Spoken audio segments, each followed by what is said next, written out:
बिस्मिल्लाहिर्रहमानिर्रहीम। हामीम सजदा। रुकू नंबर 1।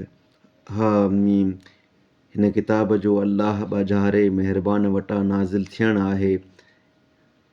इहो अहिड़ो किताब आहे जो संदसि आयतूं खोले बयान कयूं वयूं आहिनि। क़ुरान अरबीअ में सम्झ वारनि माण्हुनि लाइ आहे जो ख़ुशख़बरी ॾींदड़ ड्रेजारींदड़ आहे। पोइ घणनि माण्हुनि मुंहुं मोड़ियो, तंहिं करे उहे उनखे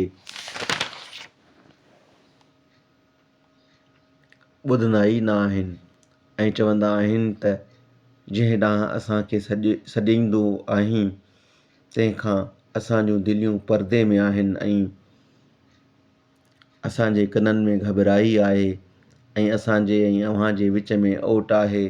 तंहिं करे तूं पंहिंजी तरह कमु कर, बेशक असीं पंहिंजी तरह कमु करण वारा आहियूं। ऐं पैगंबर खेनि चओ त आउं बि अव्हां जहिड़ो ई माण्हू आहियां, मगर मूं ॾांहुं वही कयो वेंदो आहे त अव्हां जो माबूद हिकु ख़ुदा आहे। तंहिं करे ॾांहुं सिधा मुतवजा थियो ऐं खांइसि बख़्शिश घुरो।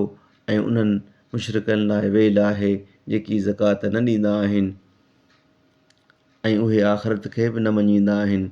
बेशक जिन ईमान आंदो आहे ऐं चङा कम कया तिन लाइ अणखुट अजर आहे।